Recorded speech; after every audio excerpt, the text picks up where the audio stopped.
गुरु रूपी साध संगत के चरणों में प्रणाम। परमात्मा पर ध्यान लगाओ चकोर की तरह। परमात्मा से मोहब्बत करो जैसे चांद से चकोर मोहब्बत करता है। चकोर के प्रेम से सीखो, चकोर से सीखो।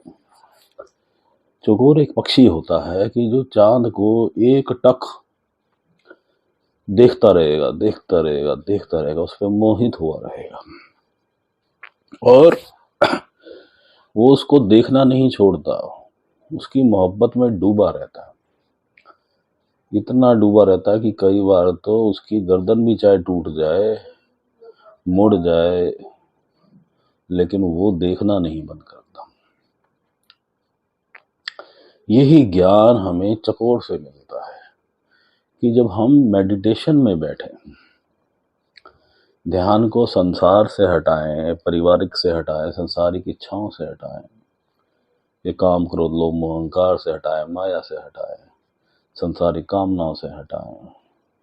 परिवार हो गया, बच्चे हो गए, बीवी होगी, माता पिता हो गए, कुंबा हो गया, जाति होगी, मजहब हो गया, देश हो गया, इन सब से हटाएं। और कहाँ हटा के लगाना है? परमात्मा में। किसकी तरह? चकोर से सीखो, चकोर की तरह कि एक टक परमात्मा में ध्यान। शुरू में दिक्कत आती है, ये निरंतर अभ्यास करने से जो है ध्यान लगता है, क्योंकि आत्मा पे मन की मैल, माया का आवरण जो है वो सदियों से, जन्मों जन्मों से चढ़ा हुआ है। इस वजह से समय लगता है, लेकिन आप हिम्मत मत हारो। आप काल का काम है आपको रास्ते से रोकना, आपको भटकाना, मजहबों के झगड़ों में डालना, जातियों के झगड़े में डालना, किसी को ऊंची स्थिति देना, किसी को नीची स्थिति देना, वहां भी वो फंसा देता है। ऊंचा हो गया तो ऊंचे का अहंकार, नीचा हो गया तो नीचे की गिलानी, नीची जाती है। तो संसार का दुख तकलीफ कुछ भी हो जाए, बड़े बड़े संत जिनको अगर छोटी जाति मिली तो उन्होंने अपने आप को प्रेम में डुबा दिया, उनसे सीखो,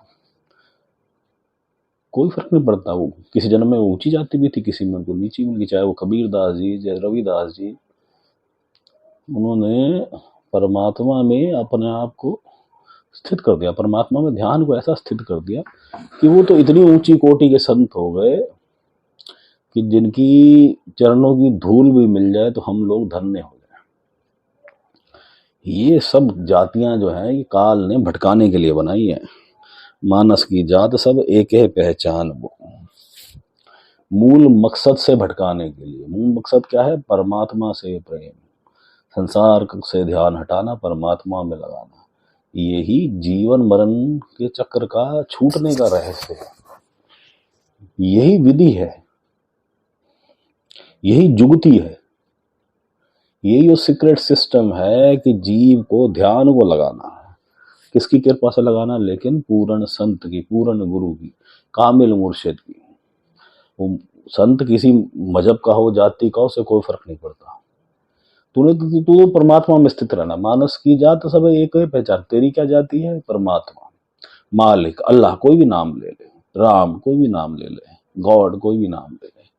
तेरी जाति क्या? परमात्मा, जो एक है सारे संसार में, जो कण कण में बसा हुआ है, जिसके अलावा संसार में कुछ और है ही नहीं। बाकी सब क्या? भ्रम है, काल का जाल फंसाया हुआ है, वो पर्दा है। जिस दिन वो हट जाएगा तुझे सब महसूस हो जाएगा कि सब एक है, मैं हूं ही नहीं, केवल परमात्मा है। राम कबीरा एक भय, कोई न सके पहचानो। इतना परमात्मा का नाम ले ले। कौन सा नाम? पंच नाम, सत्य नाम, विदेही नाम। किससे मिलेगा? पूर्ण संत से, पूर्ण गुरु से, कामिल मुर्शिद से, जिसको तू जप के परमात्मा के पास पहुंच जाएगा।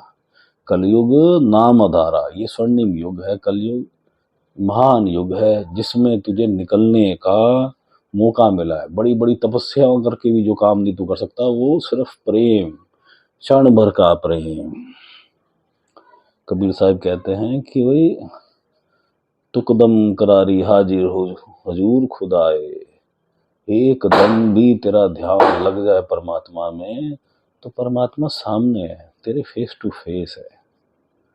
तो उस तरफ चल, चकोर से सीख, चकोर की तरह प्रेम में डूब गया, जिस तरह चकोर चांद के प्रेम में डूब गया, जिस तरह चकोर चांद के दर्शन करने में मेडिटेशन कर रहा है, उसकी भी ये मेडिटेशन होगी। तेरी मेडिटेशन क्या? परमात्मा में ध्यान।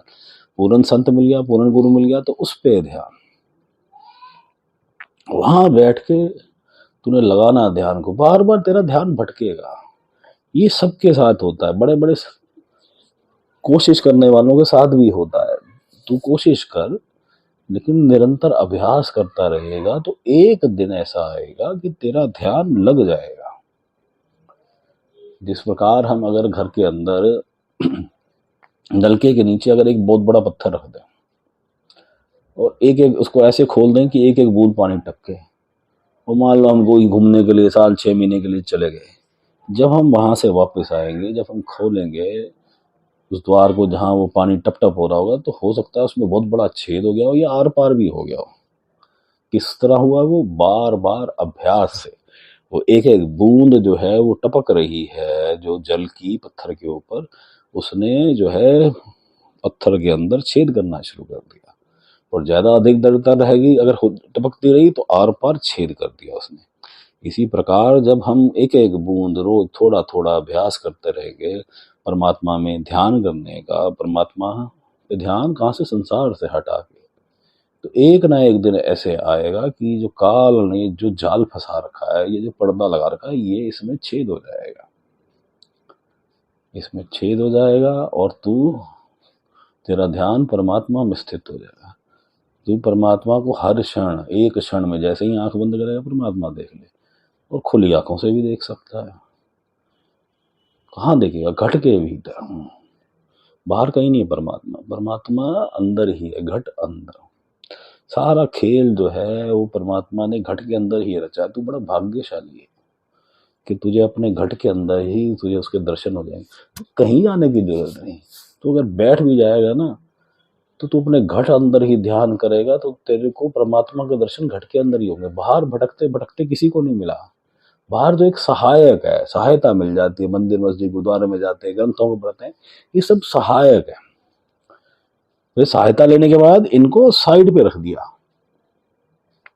तुमने वो मील के पत्थर है, मील के पत्थर के साथ चिपकना नहीं है कि मील का पत्थर जैसे इंडिकेशन दे रहा है कि जी ये हम यहाँ से दिल्ली से आगरा जा रहे हैं, तो आगरा का ये रास्ता है जी, ये 300 किलोमीटर, लेकिन वो पत्थर पे तुमने चिपकना नहीं है।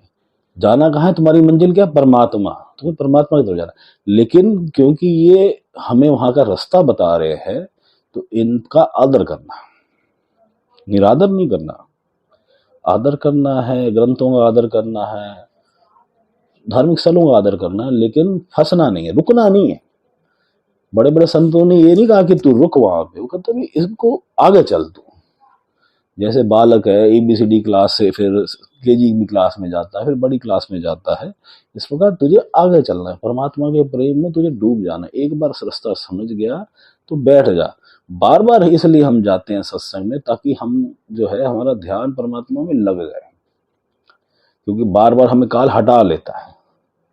लेकिन वहां जाके अगर हम संसारिक कामों में फंस जाएंगे, जी हमें यहाँ की प्रधानी मिल जाए, हमें यहाँ से धन मिल जाए, हमें यहाँ से वैभव मिल जाए, ये मेरी जाति हो जाए, तो फिर तो हमारा परमात्मा का मार्ग हमसे छूट जाएगा। काल का वो भी एक फांस हो गया, वो भी काल का मुंह है, काल वहां से निकल लेगा आपको।